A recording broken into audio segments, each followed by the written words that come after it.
It's been said that you can't put a price on memories, but it happens all the time. In fact, it is big business in Tucson, and it's getting bigger. In tonight's Not on Your Side Extra, Aaron Brackett gives us a behind-the-scenes look at Tucson's real-life storage wars. Wow. I tell you why I want this unit. This is what can happen if you don't pay your storage bill. Now made into a popular TV series, these storage snatchers are hoping to score a big payday off of what's in your past due storage locker. 35, I'm a 35, I'm 35, I'm 35, I'm 40. In Tucson, a different group of regulars and newcomers do the same thing. How's everyone doing today? They bid on the contents of storage units where the owners stop paying. So we're going to get started there. After that, everyone takes a look at that one there. Anthony Sabori considers himself a regular, now in his 4th year of storage bidding.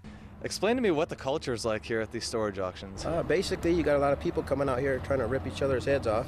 And, you know, everybody wants so many units out here. Like today there was 8, for instance, and there's only going to be 8 people out of 50, 60 people. So it's like kind of like a lottery pick. So you got to come out here with money, and you got to be willing to put some money in to get what you want for your product. On this day, several dozen people had gathered hoping to get a crack at these storage units. The door goes up and bidders look in. But under the rules, they can't step inside. 4 to 5 minutes later, the rubbernecking ends and the bidding war begins. I'm on a 425 and 50, 54, 50. How about a 525, 525? How about a 525 on a, how about over 35 and $500 bid to 25, 525, money, money. How about a 475 and $500 bid to 25, 525. How about 625? Let's go. Bid 6, but a 25, but a 25. Where's what is 600, 600? There, you got it there. Paul Jeffrey emerges as the winner for this locker. We walk aside to look over the loot. His haul? A unit stuffed with furniture. $400 easily right there. Jeffrey makes a living reselling items he won at auctions. He said he made a good score at this one and, along with his wife, immediately began pouring over his new property. From the furniture and smaller knickknacks, he expects to double his investment of $600. David Lightfoot manages this facility, Continental Ranch Self-Storage in Marana. How does he feel about auctioning off his clients' belongings? I don't like doing them because we're auctioning off people's personal property.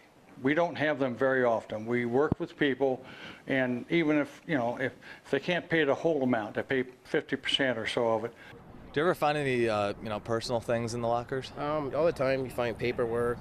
You find a lot of people's stuff to cross into the United States. That you just give it back to them. We try to give it back to the owners or whatever. If you find firearms or anything like that, you got to report it to them, and they got to go through a process, and maybe you'll get it back. If not, then you lose. In one of the lockers auctioned, it didn't take long for some very personal items to pop up.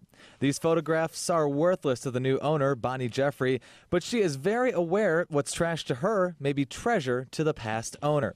Jeffrey doesn't have the heart to simply throw this memorabilia out. This is what we were talking about, personal stuff that you find, and you just go ahead and bring it up to them or leave it in the storage locker. Management at this facility says it makes an attempt to return personal items such as photos, certificates, and other objects that may have sentimental value.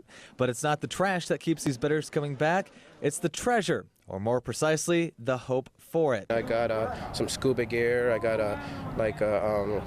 the DJ system. I bought it for like $200. I sold it for $17. So you never know. I mean, jewelry, stuff like that. You find a lot of good things in there. Yeah, I even got some DeGracia portrait pictures.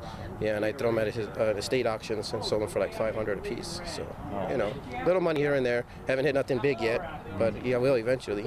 Those hopes fuel this business. 25 and a 25, where? Where behind every door, 525. someone stands a chance of making a fortune. Sold at $500 there, you got it there. From someone else's misfortune. Last chance today there. We'll see you guys Tuesday. Aaron Brackett, KGUN-9 on your side. Now, according to Tim Shaw, the auctioneer in our story, attendance has doubled since the launch of that A&E show, Storage Wars.